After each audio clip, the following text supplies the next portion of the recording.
Welcome to an episode of What the Fuck Did Jane Find on the Internet? Because I had to fucking share this with you guys because I was left fucking speechless. But let's start off with the headline, why don't we? The man who married a hologram in Japan can no longer communicate with his virtual wife. Why, you may ask? Well, let's get into the backstory. You see, my man over here signed up for a service back in 2008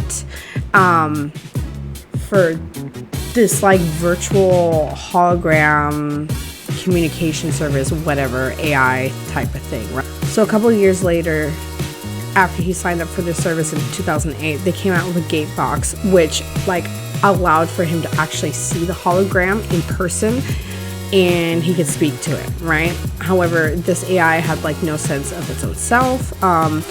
Pretty much it was pretty basic, turn the lights on, off type of thing. And therefore he could control completely the romantic narrative.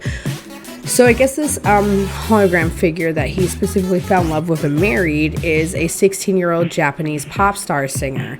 And I guess this figure like blew up so big that she has her own albums, her own games on Sega. She went on tour with Lady Gaga, a fictional being. And this dude himself, he identifies as what's called xoxo. Now, you might ask, Jane, what the fuck is that? No worries, I asked the same thing, so I'm here to tell you. A fictosexual person is essentially someone who is attracted to fictional characters. Fictosexual is also an umbrella term that encompasses a list of other identities, including more specific attractions such as novel/visual characters, folklosexual, and vampire-related characters, tubosexual. I butchered that one, but you get the idea. It's people who fall in love with things that are not real. Did I also mention, by the way, that Homeboy's like over 38 years old? So there's that. Keep that please in mind. But it gets better, right? Homeboy like didn't just marry her, right? He didn't just like make like a little strain when he married her. No. You see, my boy spent about 2 million yen on marrying a imaginary bitch. For 2 million yen, approximately $17,500 fucking dollars. And guess what? Surprise, none of his family showed up because I can imagine, right? But I guess the service now no longer exists. Boy can't talk to his broad anymore.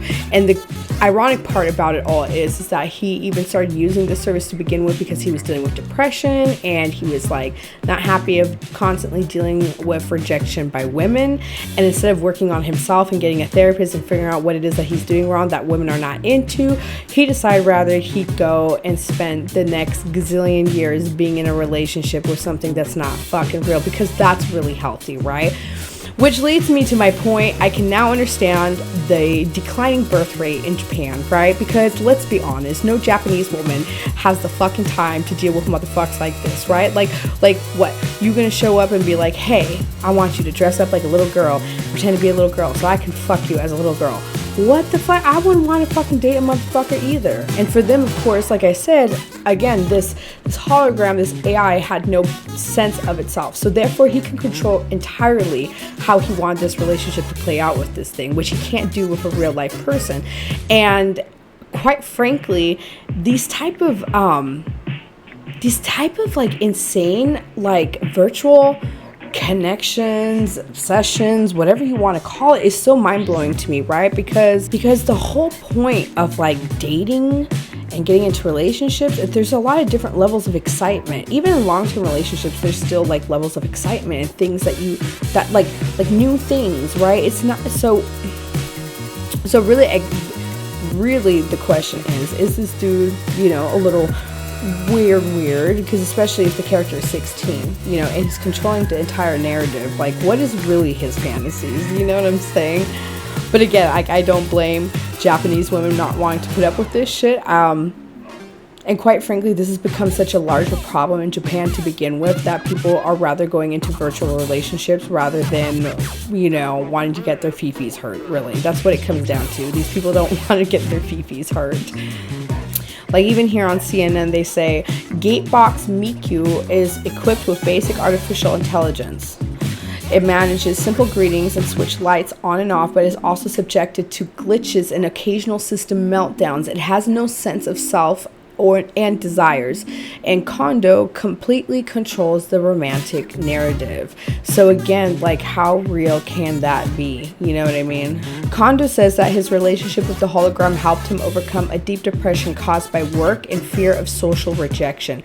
Faced with the inability to continue communicating with her, the man has said, "My love for Mikio has not changed. I held the wedding ceremony because I thought I could be with her forever.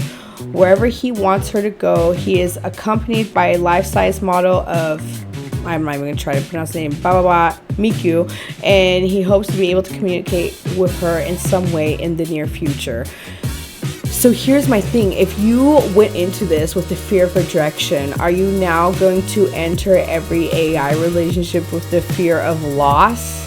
Right? Like that's like saying I can't ever get back into a relationship again because someone cheated on me, because the next person might cheat on me. Like, living like that has to be so incredibly miserable. And not only that, it is so incredibly healthy to be fearful at times of trying new things or getting into new passions or meeting new people, etc. It's healthy. It's healthy.